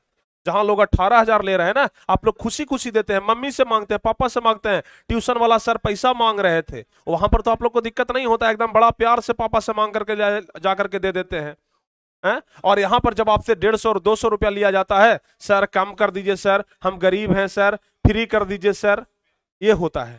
समझ गए ना। तो इन सब चीजों से बचिए। समझ गए ना। आप 150, 200 रुपया देकर के पढ़ाई करेंगे ना तो उसका एक वैल्यू रहेगा। समझ गए। और हम भी सारी चीजों को बेहतर कर पाएंगे। समझ गए ना, हम भी सारी चीजों को बेहतर कर पाएंगे। हमें क्या शौक है आप लोग को नोट्स दे भाई, हम सोचेंगे कि चलो भाई पढ़ा देते हैं ना बच्चे को, जिसको पढ़ना होगा लिख लेगा अपने से, हम क्यों नोट्स देने जाएं, क्यों हम पैसा लेने जाएं। लेकिन यहां पर प्यारे बच्चों हम आपको बेहतर देने का प्रयास कर रहे हैं, कोशिश कर रहे हैं कि आपको बेहतरीन से बेहतरीन सुविधा उपलब्ध करवाएं, पढ़ाई को एकदम आसान बना दें। तो उसके लिए तो लिया जाएगा ना। वहीं आप लोग जानते होंगे, अनअकैडमी को जानते होंगे, वाइजूज को जानते हैं, या फिर और भी बड़े बड़े ऐसे कंपनियां हैं जहां पर अगर आप पढ़ाई करने जाएंगे ना, एक ईयर का आपसे 4,000 रुपया 5,000 रुपया कम से कम लिया जाएगा। 5,000 रुपया कम से कम लिया जाएगा, इससे कम में तो कोई गुंजाइश ही नहीं है। तो यहां पर बहुत सारे बच्चे पढ़ते हैं, अगर नहीं पढ़ते हैं तो फिर कंपनी कैसे चल रहा है। बहुत सारे बच्चे चूंकि कोर्स परचेज करते हैं, पढ़ते हैं, तब ना कंपनी चल रहा है। अगर नहीं पढ़ते तो फिर कंपनी बंद हो जाता, लेकिन कंपनी तो एकदम चल रहा है भाई। तो कैसे चल रहा है बताइए। देखे होंगे जब आप लोग लाइव क्रिकेट मैच देखते हैं ना, जब क्रिकेट मैच देखते हैं तो देखते हैं कि विराट कोहली के टी शर्ट पर लिखा गया है अनअकैडमी। देखते हैं कि जो ग्राउंड होता है वहां पर अनअकैडमी है, बायजूज है, जिस बल्ले से खेल रहे हैं ना उस पर बायजूज लिखा हुआ है, टी शर्ट है, आगे पीछे सब जगह बायजूज लिखा हुआ है। वहां पर खिलाड़ी के टी शर्ट पर ना बायजूज सिर्फ लिखवाने का ना करोड़ों रुपया चार्ज किया जाता है। समझ गए, करोड़ों रुपया चार्ज किया जाता है। और यह करोड़ों कहां से आएगा, कंपनियां आपसे लेती है, स्टूडेंट से पैसा लेता है। ये जो 5,000 रुपया एक बच्चे का ले रहा है ना, 10,000 एक बच्चे का लेता है ना, यही पैसा जाता है खिलाड़ी को, उसके टी शर्ट पर लिखाता है अनअकैडमी बायजूद, तब जाकर के आप लोग को पढ़ाई मिल पाता है। तो पढ़ने का वहां पर पैसा नहीं लिया जा रहा है, वहां पर खिलाड़ी के टी शर्ट पर बायजूद लिखाएगा कैसे, इसका पैसा लिया जाता है। लेकिन हम आपसे उतना ही पैसा लेते हैं जितना में कि हमारा सारा संसाधन सिर्फ जुट जाए। समझ गए ना, हमें खिलाड़ियों के टी शर्ट पर नहीं छपवाना है। नहीं तो अगर हमें भी खिलाड़ी के टी शर्ट पर छपवाने लग जाए ना, तो फिर यह 50 जो आप देख रहे हैं ना, यह 5,000 में बदल जाएगा, या फिर 50,000 में बदल सकता है। समझ गए। तो इन सब चीजों पर थोड़ा सा आप लोग ध्यान रखिए और इन सब चीजों से बचिए, फ्री के चक्कर में मत रहिए, फ्री का सब कुछ अच्छा नहीं होता है। समझ गए ना। हाँ चलिए अब आगे बढ़ते हैं। चलिए 10 मिनट तो खैर कोई बात नहीं, जो भी बात हुआ इंपॉर्टेंट बात ही हुआ। चलिए अब चलिए आगे बढ़ते हैं। यहां तक आपको बता दिए ना, जब वस्तु को अनंत पर रखा जाता है तो फोकस पर बनेगा, और जब वस्तु को अनंत और वक्रता केंद्र के बीच में रखेंगे तो वक्रता केंद्र और फोकस के बीच में बनेगा, छोटा बनेगा। अब चलिए हम आगे बढ़ते हैं। अब चलिए हम आगे बढ़ते हैं, और जब वस्तु को वक्रता केंद्र पर रखा जाएगा, देखिए यह वाला क्वेश्चन काफी ज्यादा इंपॉर्टेंट है, बहुत ही ज्यादा इंपॉर्टेंट है, जरा ध्यान से समझिएगा। यह हो गया, ठीक है ना, यहां पर ध्यान से समझिएगा, यह हो गया अवतल दर्पण, यह हो गया इसका प्रधान अक्ष, यहां पर मान लिया जाए कि इसका फोकस है, यहां पर मान लिया जाए कि इसका सेंटर सी है, यहां पर इसका ध्रुव पी है। समझ गए। अब जरा ध्यान से समझिए, अब जरा ध्यान से समझिएगा। यहां पर क्या करा, जब वस्तु को वक्रता केंद्र पर मान लिया जाए कि वस्तु यहां पर है, समझ गए ना, वस्तु को हम यहां पर रखे हैं। अब कहां से होकर के जाएगा, जरा ध्यान से समझिएगा। यहां पर वस्तु जाएगा, प्रकाश की प्रवर्तन, और आपको बताया गया है प्रकाश जब जा रहा है प्रधान अक्ष के समांतर तो कहां से गुजरेगा, फोकस से होकर के गुजरेगा, यानी कि यहां से होकर के गुजर जाएगा। समझ गए। और जरा ध्यान से समझिए, और जरा आप लोग ध्यान से समझिए, फोकस से होकर के गुजरेगा ना, एक प्रकाश का किरण सीधे फोकस से होते हुए जाता है, और कहां पर जाकर के मिलेगा भाई, यहां पर जाकर के मिल रहा है। अब जरा आप लोग इस चीज को देखेंगे तो आप देखेंगे कि एकदम वक्रता केंद्र पर ही बन रहा है। जो वस्तु है ना उसका प्रतिबिंब कहां बन रहा है, वक्रता केंद्र पर ही बन रहा है, और जितना बड़ा वस्तु उतना बड़ा प्रतिबिंब। तो एक चीज आप लोग ध्यान से समझिएगा, आपसे परीक्षा में पूछा जाता है, आपसे परीक्षा में पूछा जाएगा, वस्तु को अवतल दर्पण में किस बिंदु पर रखा जाता है ताकि वस्तु का आकार और प्रतिबिंब का आकार बराबर होता है। समझ गए ना। देखिए हम किताब में अभी हम देख रहे थे, जब आप आपको पढ़ाने के लिए आए थे ना, तो उसके पहले हम किताब में देख रहे थे, यह क्वेश्चन पूछा गया है। समझ गए। हाँ देखिए यह क्वेश्चन 2014 में पूछा गया है, 2014 में यह वाला पूछा गया है, 2014 में पूछा गया है कि अवतल दर्पण के सामने वस्तु को कहां रखने पर प्रतिबिंब समान साइज का बनता है। समझ गए। अवतल दर्पण के सामने वस्तु को कहां रखने पर प्रतिबिंब समान साइज का बनता है। तो ध्यान रखिएगा, अवतल दर्पण के सामने वस्तु को वक्रता केंद्र पर रखेंगे तो प्रतिबिंब एकदम समान साइज का बनेगा। इधर भी आप लोग फिगर देख रहे हैं। समझ गए ना। तो यह हो गया तीसरा नंबर। अब चलिए हम चौथा नंबर की बात कर लेते हैं। जब वस्तु को वक्रता केंद्र और फोकस के बीच रखेंगे, जब वस्तु को वक्रता केंद्र और फोकस के बीच में रखेंगे तो प्रतिबिंब कहां बनेगा। यह हो गया ध्रुव P, यहां पर हो गया F, और यहां पर हो गया C। समझ गए ना। अब चलिए बच्चों बताते हैं।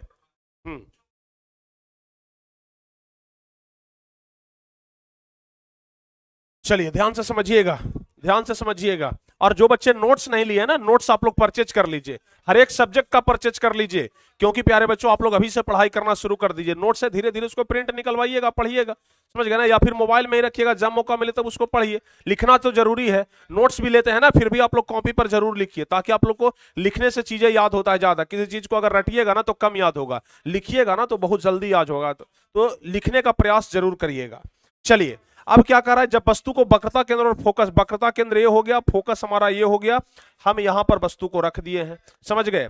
अब जाहिर सी बात है कि जब वस्तु को यहां पर रखे हैं तो यह प्रधान अक्ष के समांतर चलेगा, और यह भी जाहिर सी बात है कि जब प्रधान अक्ष के समांतर चलेगा तो कहां से गुजरेगा, फोकस से होकर के गुजर जाएगा। ऐसे देख रहे हैं कितना यूज हो रहा है, जब वस्तु प्रधान अक्ष के समांतर जाती है तो फोकस से होकर के गुजरती है, यह वाला चीज कितना इस्तेमाल हो रहा है। अगर यह सिर्फ याद रखते हैं तो लगभग हमें लगता है कि पूरा किरण आरेखा बना लेंगे।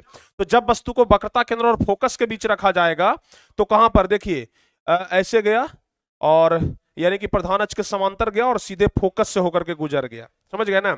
अब कैसे जाएगा, एक किरण फोकस से निकलेगा, यहां से निकलेगा और यहां पर जाएगा, और कटान बिंदु इसका कहां होगा, कटान बिंदु यहां पर होगा, नहीं, इसको ये करते हैं, या फोकस से होकर के यहां पर जाकर टकराएगा। कटान बिंदु कहां पर होगा जी, कटान बिंदु यहां पर होगा, समझ गए ना।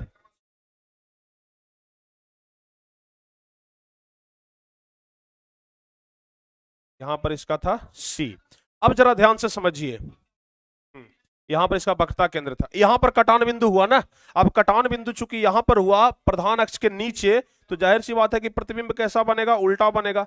प्रतिबिंब कैसा बनेगा, उल्टा बनेगा। लेकिन देख रहे हैं कि वस्तु इतना बड़ा था, प्रतिबिंब इतना बड़ा बन गया। यानी कि प्यारे बच्चों ध्यान रखना है, जब वस्तु को वक्रता केंद्र और फोकस के बीच में रखेंगे, जब वस्तु को ध्यान से समझिए, जब वस्तु को वक्रता केंद्र और फोकस के बीच में रखेंगे तो उसका प्रतिबिंब कहां बनेगा, अनंत और वक्रता केंद्र के बीच में बनेगा। कहां बनेगा, अनंत और वक्रता केंद्र के बीच में। एकदम ईमानदारी से, जब आप लोग के पास स्केल रहेगा ना, इंच रहेगा, जब वहां पर आप लोग ग्राफ खींचेंगे ना तो सीधे यहां पर आकर के कटेगा, और जहां पर कटता है, अगर प्रधान अक्ष के नीचे कटता है तो प्रतिबिंब उल्टा बना देना है, ऊपर में ही अगर बनता है तो प्रतिबिंब सीधा बनेगा, पीछे आगे सब कुछ आगे बताएंगे, समझ गए ना। तो जब वस्तु को वक्रता केंद्र और फोकस के बीच में रखेंगे तो प्रतिबिंब बन रहा है अनंत और वक्रता केंद्र के बीच में, और जब अनंत और वक्रता केंद्र के बीच में बनेगा तो इस प्रकार से उल्टा बनेगा। अगर हम इसका नाम रख देते हैं ए बी, तो प्रतिबिंब का नाम रख देते हैं ए डैश बी डैश। प्रतिबिंब कैसा बन रहा है जी, प्रतिबिंब कैसा बन रहा है, पहला तो कि उल्टा बन रहा है, उल्टा बन रहा है। दूसरा कैसा बन रहा है, वस्तु से बड़ा बन रहा है, समझ गए। तो यह चीज आपको मुख्य रूप से ध्यान रखना है। बताइए, अब कोई दिक्कत है, अब कोई दिक्कत, वाह बहुत बढ़िया। अब चलिए प्यारे बच्चों, 4 हो गया ना, अब हम आगे बढ़ते हैं, और 5वां नंबर क्या कहता है, जब वस्तु को फोकस पर रखा जाएगा, जब हम वस्तु को फोकस पर रखेंगे, मान लिया जाए यह अवतल दर्पण है, इस प्रकार से हो गया, और यहां पर फोकस है, समझ गए, यहां पर फोकस है, यहां पर मान लिया जाए वक्रता केंद्र सी है, ध्रुव पी है, समझ गए ना। जब वस्तु को हम फोकस पर रखते हैं, वस्तु हमारा कहां पर है, वस्तु हमारा यहां पर है, वस्तु हमारा यहां पर है, यहां से प्रकाश का किरण जाएगा, आपको पता है, जब प्रधान अक्ष के समांतर, चूंकि प्रधान अक्ष के समांतर है, कहां से होकर के गुजरेगा, फोकस से होकर के गुजर जाएगा कि नहीं गुजरेगा, बताइए, फोकस से होकर के गुजरेगा। एक प्रकाश का किरण और सीधे यहां से निकला है, और वक्रता केंद्र से होते हुए ऐसे आगे बढ़ रहा है, समझ गए ना, वक्रता केंद्र से होते हुए आगे बढ़ रहा है।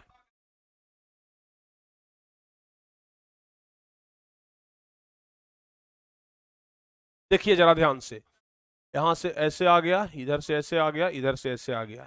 जब वस्तु को फोकस पर रखा जाता है, समझ गए ना, क्या हम लिखे हैं, समांतर किरणें अनंत की तरफ जाती है।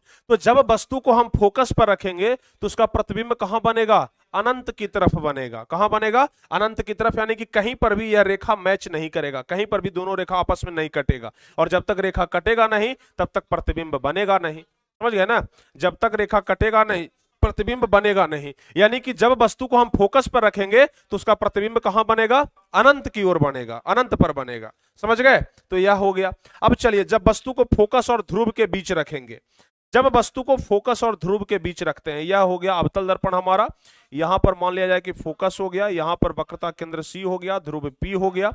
अब वस्तु को फोकस और ध्रुव के बीच में यहां पर धीरे धीरे करके ना हम वस्तु को सटा रहे हैं, समझ गए, ध्यान से समझिए। यहां पर जब हम वस्तु को रखेंगे तो इसका प्रतिबिंब कैसे जाएगा, सबसे पहला चीज आपको क्या करना है, यहां से रेखा खींच देना है, ऐसे जाएगा। और जाहिर सी बात है कि जब प्रधान अक्ष के समांतर है तो कहां से गुजरेगा, फोकस से होकर के गुजरेगा, इस प्रकार से गुजरेगा ना, इस प्रकार से गुजरेगा। अच्छा, अब जरा ध्यान से समझिए, एक किरण और है जो सीधे एकदम, यह वाला तो आप लोग देख लिए ना। अब एक किरण यहां से निकला है और कैसे जाएगा जी, एक किरण यहां से निकला और वक्रता केंद्र से होते हुए, मान लिया जाए यहां पर वक्रता केंद्र है, तो वक्रता केंद्र से होते हुए जा रहा है। तो आप लोग एक चीज ध्यान रखिएगा, जब वस्तु को फोकस और ध्रुव के बीच भी रखेंगे ना, तो भी इसका प्रतिबिंब जो है वह अनंत की ओर ही बनेगा। लेकिन प्यारे बच्चों, नहीं, अब आप लोग के मन में आ रहा होगा कि अनंत की ओर बनेगा सर इसका भी, तो इसका जवाब होगा नहीं। क्यों नहीं होगा, इसको हम लोग ना पीछे की तरफ ले जाएंगे, समझ गए ना, इसको हम लोग पीछे की तरफ जब ऐसे ले जाएंगे तो देखेंगे कि यहां पर मिल रहा है और यहां पर इसका प्रतिबिंब ऐसे बन जाएगा। क्योंकि प्रधान अक्ष के ऊपर बन रहा है तो प्रतिबिंब सीधा होगा, समझ गए, डॉट डॉट से हम पीछे मिला देंगे। तो अब जरा आप लोग ध्यान से समझिए, जब हम लोग वस्तु को फोकस और ध्रुव के बीच रखेंगे तो इसका प्रतिबिंब दर्पण के दाहिने तरफ बनेगा, दर्पण के दाहिने तरफ। चूंकि दर्पण के दाहिने तरफ है तो काल्पनिक प्रतिबिंब हो जाएगा, समझ गए ना। अब काल्पनिक हो जाएगा लेकिन वस्तु से बहुत बड़ा प्रतिबिंब होगा। वस्तु इतना छोटा, प्रतिबिंब देखिए कितना बड़ा बन गया, तो वस्तु से बड़ा प्रतिबिंब हो जाएगा, समझ गए। यहां तक आप लोग समझ गए। वाह, क्या बात है, I am new student sir. चलिए, बहुत बहुत स्वागत है आपका जी। चलिए, समझ गए ना। तो यहां पर हो गया, मान लिया जाए कि वस्तु का नाम है ए बी, तो प्रतिबिंब हो जाएगा, तो प्रतिबिंब क्या हो जाएगा, ए डैश बी डैश हो जाएगा, ए डैश बी डैश हो जाएगा, समझ गए। तो इतना आप लोग को है कितना, अब अवतल दर्पण में, अवतल दर्पण में आपको कुल मिलाकर के 6 किरण आरेख कम से कम ध्यान रखना है। जब वस्तु को अनंत पर रखेंगे तब, जब वस्तु को अनंत और वक्रता केंद्र के बीच रखेंगे तब, जब वस्तु को वक्रता केंद्र पर रखेंगे तब, जब वस्तु को वक्रता केंद्र और फोकस के बीच रखेंगे तब, जब वस्तु को फोकस पर रखेंगे तब, और फोकस और ध्रुव के बीच रखेंगे तो अब कैसे कैसे बनेगा आप लोग को हम सब कुछ बता दिए। इस वीडियो को कम से कम ना एक बार और आप लोग क्लास के बाद भी रिपीट कर लीजिएगा, समझ गए, ताकि आप लोग को सब कुछ अच्छे तरीके से समझ में आ जाए। एक बार कम से कम जरूर इसको और देख लीजिएगा। चलिए, अवतल, अब उसके बाद उत्तल दर्पण में बताते हैं। उत्तल दर्पण में बनने वाले प्रतिबिंब का किरणारेख मुख्य रूप से 2 किरणारेख आपके एग्जाम के लिए काफी ज्यादा इंपॉर्टेंट होता है, तो 2 आप लोग ध्यान से समझिए। कल हम आपको बताए थे ना कि उत्तल दर्पण को अपसारी दर्पण क्यों कहते हैं, यह वाला चित्र के माध्यम से हम आपको बताएंगे। तो पहला नंबर चित्र तो यही वाला हो जाएगा जिसके थ्रू हम अपसारी दर्पण सिद्ध किए थे। तो सबसे पहला तो यही हो जाएगा, मान, चलिए, यह हो गया हमारा उत्तल दर्पण, समझ गए। यह हो गया इसका प्रधान अक्ष, यहां पर इसका कोई फोकस हो जाएगा, यहां पर इसका सेंटर सी हो जाएगा, यहां पर ध्रुव पी हो जाएगा। अब जरा ध्यान से समझिएगा, नहीं, यह इसका क्या हो गया जी, प्रधान अक्ष हो गया। अब जरा ध्यान से समझिए, प्रधान अक्ष के समांतर कोई किरण आ रहा है, चूंकि यह वस्तु को कहां पर रखा गया है, अनंत पर रखा गया है ना। तो जब वस्तु को अनंत पर हम रखे हैं तो इस तरीके से किरण आएगा, इधर से भी एक किरण आएगा, प्रतिबिंब कहां पर बनेगा, फोकस के बाद यह वाला इधर मुड़ जाएगा और यह वाला इधर मुड़ जाएगा। कल हम आपको बताए थे फैलता हुआ प्रतीत होता है, लेकिन यह पीछे डॉट डॉट से हम इसको मिलाएंगे, समझ गए ना, डॉट डॉट से क्या करेंगे, मिलाएंगे, और जहां पर मिलेगा फोकस वहीं पर होगा और सेंटर सी इधर हो जाएगा। चूंकि आप लोग गोला देख रहे हैं ऐसे है ना, गोला कैसा है, ऐसा है, तो इधर इसका सी हो जाएगा, इधर इसका फोकस हो जाएगा। प्रतिबिंब कहां पर बन रहा है, फोकस पर। चूंकि दर्पण जो है वह अनंत पर है, दर्पण कहां पर है, सॉरी, वस्तु कहां पर है, अनंत पर है, प्रतिबिंब कहां पर बन रहा है, फोकस पर बन रहा है। समझ में आ गया। यदि उत्तल दर्पण में वस्तु को अनंत पर रखेंगे तो उसका प्रतिबिंब फोकस पर बनेगा, समझ में आ गया। और इसलिए हम उत्तल दर्पण को अपसारी भी कहते हैं, चूंकि यहां से यह किरणों को फैला देता है, किरण फैलती हुई प्रतीत होती है, समझ गए ना। तो अवतल को अभिसारी और उत्तल को अपसारी इसलिए कहा जाता है। यह वाला चित्र के माध्यम से हम आपको कल भी बताए थे, आपको याद होगा, अच्छे तरीके से याद होगा, याद है ना। अब चलिए, जब वस्तु को अनंत और ध्रुव के बीच में कहीं पर रख देंगे, मान लिया जाए कि यह उत्तल दर्पण है और कहीं पर भी हम, यह इसका ध्रुव हो गया और इधर कहीं पर भी अनंत होगा, समझ गए ना, इधर कहीं पर भी अनंत हो जाएगा, समझ गए। तो कहीं पर भी हम एक जगह वस्तु को रख देते हैं, समझ गए, एक जगह हम वस्तु को कहीं पर भी रख देते हैं। अब इसका प्रतिबिंब कहां बनेगा, सबसे पहला चीज, यहां से प्रकाश का किरण जाएगा, ऊपर की तरफ मुड़ जाएगा, प्रकाश की किरण गया ऊपर की तरफ मुड़ गया। अब जो है प्यारे बच्चों ध्यान से समझना, यह क्या हो जाएगा, इस तरीके से पीछे चला जाएगा, समझ गए ना। अब एक प्रकाश का किरण ऐसे निकला और सीधे हम आपको क्या बताए थे, सीधे, देखिए यह वाला तो ऐसे बन जाएगा, समझ गए। अब यहां से एक किरण निकला, एक किरण यहां से निकला है और सीधे जाकर के यहां पर मिल रहा है, समझ गए ना। यहां पर फोकस हो जाएगा, यहां पर इसका सेंटर सी हो जाएगा।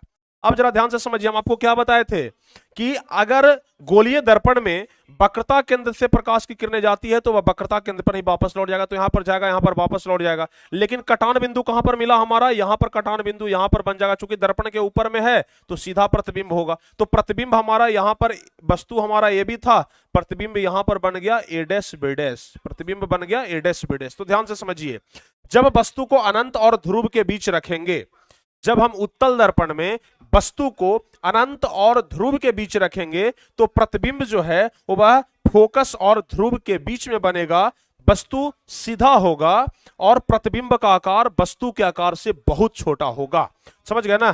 प्रतिबिंब का आकार कैसा होगा जी, छोटा होगा। दूसरा चीज सीधा होगा, ऐसे भी हम आपको बताए हैं कि काल्पनिक जो दर्पण, काल्पनिक प्रतिबिंब जो होता है ना वह सीधा ही होता है, और आपको बताए हैं कि उत्तल दर्पण में काल्पनिक प्रतिबिंब बनता है, तो काल्पनिक प्रतिबिंब में जो भी, सॉरी, उत्तल दर्पण में जो भी प्रतिबिंब बनेगा ना वह काल्पनिक होगा और सीधा होगा, समझ गए। उत्तल दर्पण में जो भी प्रतिबिंब बनेगा वह क्या होगा, काल्पनिक होगा और सीधा होगा। तो समझ गए, यह वाला किरण आरेख, इसे आप लोग एक बार देखिएगा और खुद से बनाने का प्रयास करिएगा, समझ गए ना। तो इतना था किरण आरेख, जो कि आप लोग अच्छे तरीके से समझ गए। हाँ, प्रधान अक्ष के ऊपर बनेगा, दर्पण के ऊपर प्रतिबिंब नहीं बनेगा, दर्पण के ऊपर प्रतिबिंब बनता है, प्रधान अक्ष के ऊपर या प्रधान अक्ष के नीचे बनता है, समझ गए यहां तक। चलिए, तो प्यारे बच्चों, आप लोगों को हम किरण आरेख पूरा समाप्त कर दिए, किरण आरेख हम पूरा बता दिए। अब हमें नहीं लगता है कि किरण आरेख में कहीं पर आपको कोई दिक्कत होगा, परीक्षा के लिए इंपॉर्टेंट है, आप लोग अगर ध्यान रखेंगे तो परीक्षा में आप ही लोग को सहूलियत मिलेगा। अब चलिए हम आपको अवतल दर्पण का उपयोग बताते हैं, जो कि काफी ज्यादा इंपॉर्टेंट टॉपिक है, परीक्षा में पूछा गया है। कब कब पूछा गया है हम आपको बता देते हैं।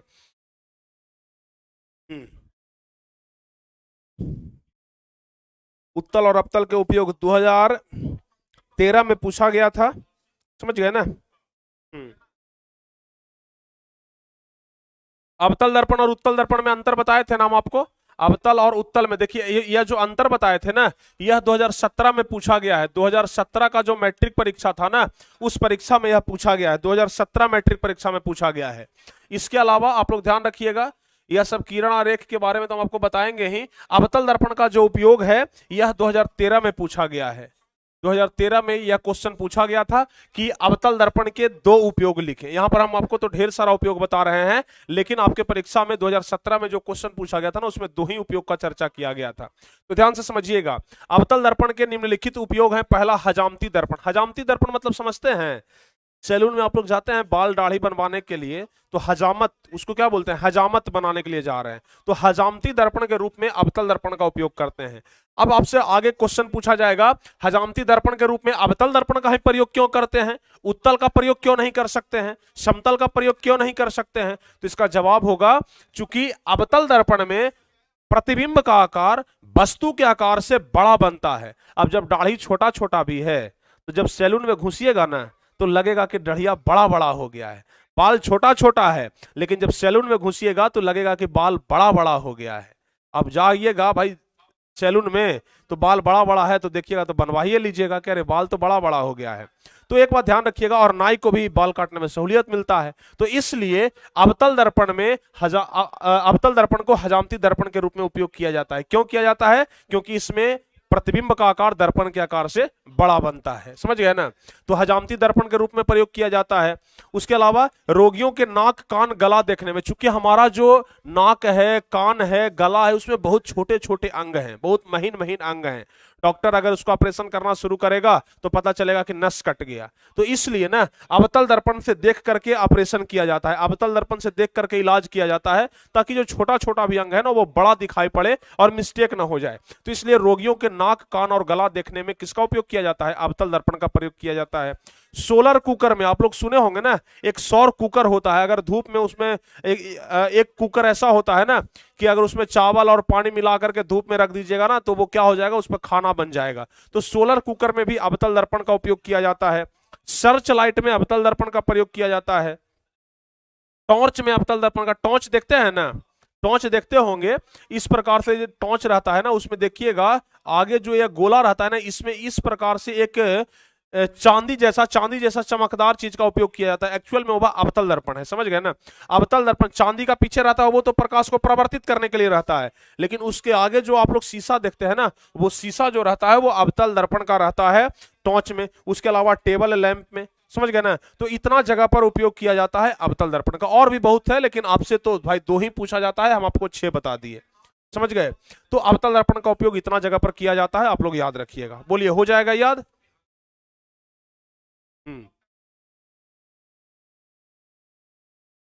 वाह सर जी, पास्ट ईयर स्टूडेंट, अच्छा पिछले वाले स्टूडेंट हैं, समझ गए। कितने बच्चों को समझ में आ गया कहां कहां पर उपयोग किया जाता है? हजामती दर्पण में, रोगियों के नाक कान गले में, सोलर कुकर में, सर्च लाइट में, टॉर्च में, टेबल लैंप में। आपसे परीक्षा में पूछा जाएगा हजामती दर्पण में किस दर्पण का उपयोग किया जाता है, आपको जवाब बताना है अवतल दर्पण का। आपसे पूछा जाएगा रोगियों के नाक कान गला देखने में किस दर्पण का प्रयोग किया जाता है, आपको बताना है अवतल दर्पण का। आपसे पूछा जाएगा, और पूछा भी गया है, ऑब्जेक्टिव क्वेश्चन में पूछा भी गया है। जब हम आपको ऑब्जेक्टिव क्वेश्चन बताएंगे ना, तो उस समय बताएंगे कि किस यह जो क्वेश्चन है किस वर्ष पूछा गया था। सोलर कुकर में कौन सा दर्पण का प्रयोग किया जाता है, आपको बताना है अवतल दर्पण का। सर्च लाइट में, टॉर्च में, टेबल लैंप में अवतल दर्पण का प्रयोग किया जाता है। तो यह सब चीज आप लोग को ध्यान से याद रखना है, समझ गए। चलिए अब हम आगे बढ़ते हैं और बताते हैं कि आखिर हजामती दर्पण में अवतल दर्पण का प्रयोग क्यों किया जाता है। देखिए, आपको हम बताए थे ना, हजामती दर्पण में अवतल दर्पण का प्रयोग क्यों किया जाता है, क्योंकि अवतल दर्पण में वस्तु को फोकस और ध्रुव के बीच में रखा जाता है, तो इसका प्रतिबिंब दर्पण के पीछे बनता है, बड़ा बनता है, सीधा बनता है और काल्पनिक बनता है। और मुख्य रूप से बड़ा प्रतिबिंब बनने के कारण ही हजामती दर्पण के रूप में अवतल दर्पण का प्रयोग किया जाता है, मुख्य रूप से बड़ा प्रतिबिंब बनने के कारण। तो आपसे अगर परीक्षा में पूछा जाए कि हजामती दर्पण में अवतल दर्पण का ही प्रयोग क्यों किया जाता है, तो सीधा एक लाइन में जवाब दे सकते हैं कि चूंकि अवतल दर्पण में प्रतिबिंब का आकार वस्तु के आकार से बड़ा बनता है, इसलिए अवतल दर्पण का उपयोग हजामती दर्पण के रूप में किया जाता है। बस एक लाइन में जवाब दे सकते हैं। उसके अलावा क्वेश्चन है कि अवतल दर्पण का उपयोग सोलर कुकर में क्यों किया जाता है, इसका भी जवाब लिखेंगे। जब प्रकाश की किरणों को प्रधान अक्ष के समांतर भेजा जाता है, तो परावर्तन के बाद फोकस पर जमा हो जाता है। आपको बताए थे ना, अवतल दर्पण में जब इस प्रकार से जब प्रकाश की किरणों को भेजा जाता है, तो यहाँ पर जो किरण है, जो परावर्तन के बाद जो किरण है ना, एक बिंदु पर फोकस पर आकर के जमा हो जाता है। और जब हम फोकस पर सोलर कुकर रखेंगे, तो चूंकि यहाँ का टेम्परेचर तो बहुत ज्यादा है भाई, क्योंकि सारा प्रकाश तो यहीं पर आकर के केंद्रित हो गया है, तो इसलिए जब टेम्परेचर ज्यादा है तो खाना पक जाता है। तो यही चीज है कि जब प्रकाश की किरणों को प्रधान अक्ष के समांतर भेजा जाता है, तो परावर्तन के बाद फोकस पर जमा हो जाती है, और इस गुण के कारण ही अवतल दर्पण का उपयोग सोलर कुकर में किया जाता है। समझ गए, एकदम सिंपल है। इसके बाद गाड़ियों के हेडलाइट में अवतल दर्पण का प्रयोग क्यों किया जाता है? गाड़ी का हेडलाइट देखे हैं, 2 लाइट जिसमें बल्ब जलता है, उसमें भी अवतल दर्पण ही लगा रहता है। क्यों लगा रहता है? ताकि जो प्रकाश है वो फैल जाए, प्रकाश है जो दूर तक जाए। तो जब प्रकाश की किरण को फोकस से भेजा जाता है, तो वह प्रधान अक्ष के समांतर हो जाता है। इस गुण के कारण अवतल दर्पण का उपयोग गाड़ियों के हेडलाइट में किया जाता है, यानी कि एकदम सीधा बहुत दूर तक लाइट जाता है। देखते हैं गाड़ी का जब लाइट जलता है ना, तो बहुत दूर तक जाता है। क्यों जाता है? क्योंकि वह प्रधान अक्ष के समांतर हो गया, फोकस से भेजा गया ना, तो वह प्रधान अक्ष का समांतर हो गया, और जब समांतर हो गया तो दूर तक चला जाता है। उसके बाद उत्तल दर्पण का उपयोग स्ट्रीट लाइट में क्यों किया जाता है? तो लिखेंगे, जब प्रकाश की किरणों को प्रधान अक्ष और उसके समांतर भेजते हैं, तो सभी परावर्तित किरण फोकस से फैलती हुई प्रतीत होती है। आपको क्या बताए थे उत्तल दर्पण में? क्या बताए थे? इस प्रकार से फैलता हुआ प्रतीत होता है ना, उत्तल दर्पण में फैलता हुआ प्रतीत होता है। तो इसलिए उत्तल दर्पण का उपयोग स्ट्रीट लाइट में होता है कि लाइट छोटा सा जले, लेकिन प्रकाश एकदम दूर तक फैल जाए। समझ गए? सबका कमेंट पढ़ रहे हैं भाई। अगर हम कमेंट ही पढ़ते रह जाएंगे तो फिर पढ़ाएंगे क्या? कमेंट हम सबका देख रहे हैं। अगर किसी बच्चे को ऐसा लगता है कि डाउट है, तो हम उनका कमेंट पढ़ते हैं और डाउट हम क्लियर भी कर रहे हैं। समझ गए ना? हम कमेंट सबका देख रहे हैं। बाकी आप लोग कमेंट कर रहे हैं, यस सर, नो सर, समझ रहे हैं सर, सब कुछ हमारे सामने है और हम सब कुछ देख भी रहे हैं। समझ गए? चलिए, तो यहां तक आप लोग समझ गए ना। जब प्रकाश की किरणों को प्रधान अक्ष और उसके समांतर भेजते हैं, तो सभी परावर्तित किरण फोकस से फैलती हुई प्रतीत होती है। इस गुण के कारण ही उत्तल दर्पण का उपयोग स्ट्रीट लाइट में करते हैं। अब उत्तल दर्पण का उपयोग साइड मिरर के रूप में क्यों किया जाता है? साइड मिरर मतलब समझते हैं? गाड़ी जब देखते हैं मोटरसाइकिल से चलते हैं तो दोनों तरफ एक एक शीशा लगा रहता है ताकि पीछे वाला दिखाई पड़े। कार में बैठते हैं ना तो ड्राइवर के बगल में एक शीशा लगा हुआ रहता है ताकि दिखाई पड़े। कल हम इसका फोटो आपको लगा करके दिखा देंगे, समझ गए ना, फोटो के माध्यम से बता देंगे। तो वहां पर गाड़ी के ड्राइवर के बगल में जो ऐनक लगा रहता है ना, वो होता है उत्तल दर्पण। क्यों उत्तल दर्पण का प्रयोग किया जाता है? क्योंकि उसमें प्रतिबिंब का आकार छोटा बनता है और दूर तक के एरिया को कवर कर लेता है। देखिएगा ऐनक इतना सा रहेगा लेकिन उसमें दिखाई पड़ जाएगा बहुत पीछे तक का ढेर सारा चीज दिखाई पड़ जाएगा। तो उत्तल दर्पण में बना प्रतिबिंब सीधा और छोटा होता है और उत्तल दर्पण का दृष्टि क्षेत्र बहुत व्यापक होता है, मतलब बड़ा होता है। मतलब छोटा सा ऐनक में दूर तक के एरिया को कवर कर लेता है, एकदम लंबा रोड एकदम पीछे तक दिखाई पड़ जाएगा। गाड़ी आगे जा रहा है लेकिन शीशा में पीछे वाला सब दिखाई पड़ जाता है, समझ गए ना। तो उत्तल दर्पण में बना प्रतिबिंब सीधा एवं छोटा होता है और उत्तल दर्पण का दृष्टि क्षेत्र भी बहुत व्यापक होता है, इसलिए उत्तल दर्पण का उपयोग साइड मिरर के रूप में किया जाता है। समझ गए? यह सब क्वेश्चन परीक्षा में पूछा जाता है।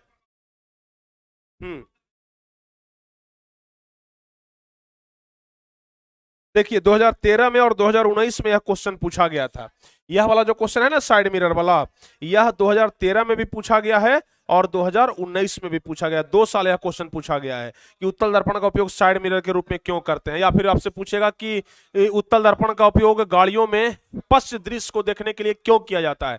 पश्च दृश्य मतलब होता है पिछला दृश्य को देखने के लिए क्यों किया जाता है, तो इसका जवाब आप लोगों को इस तरीके से बता देना है। हो जाएगा ना।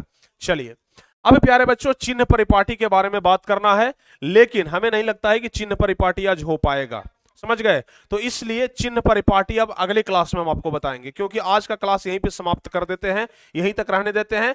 चिन्ह परिपाटी हम आपको अब अगले क्लास में बता देंगे, समझ गए।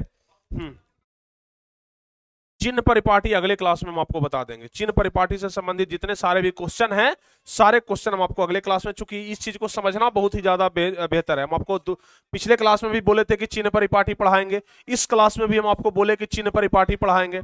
तो चिन्ह परिपाटी बहुत ही ज्यादा इंपॉर्टेंट टॉपिक है, तो इसलिए चिन्ह परिपाटी के बारे में हम अगले क्लास में कभी आपको क्लियर करा देंगे, ठीक है ना। चलिए तो आज का क्लास यहीं पर हम समाप्त करते हैं।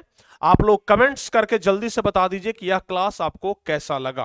फटाफट से सारे बच्चे कमेंट करके बता दीजिए कि यह क्लास आपको कैसा लगा, जल्दी जल्दी से।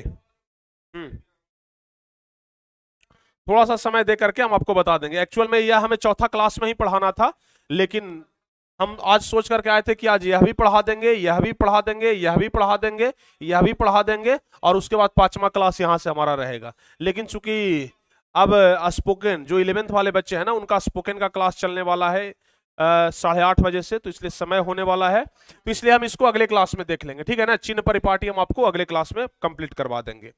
तो चलिए प्यारे बच्चों, आप लोग फटाफट से बता दीजिए कि यह क्लास आपको कैसा लगा। और हाँ, हम पर्सनली आपसे रिक्वेस्ट करते हैं कि आप लोग इस क्लास को दोबारा जरूर देख लीजिएगा। एक बार जब भी आपको टाइम मिले ना, आप लोग पूरा वीडियो को एक बार फिर से देख लीजिएगा, आपको सब कुछ समझ में आ जाएगा। समझ गए? मस्त तरीके से समझ में आया सर, वाह। बाकी मैथ का क्लास प्यारे बच्चों 1 अप्रैल से आपका शुरू हो जाएगा। 1 अप्रैल से, समझ गए ना, मैथ का क्लास आपका 1 अप्रैल से स्टार्ट हो जाएगा। आप लोग चिंता बिल्कुल भी ना करें, 1 अप्रैल से मैथ का क्लास आपका स्टार्ट हो जाएगा, ठीक है।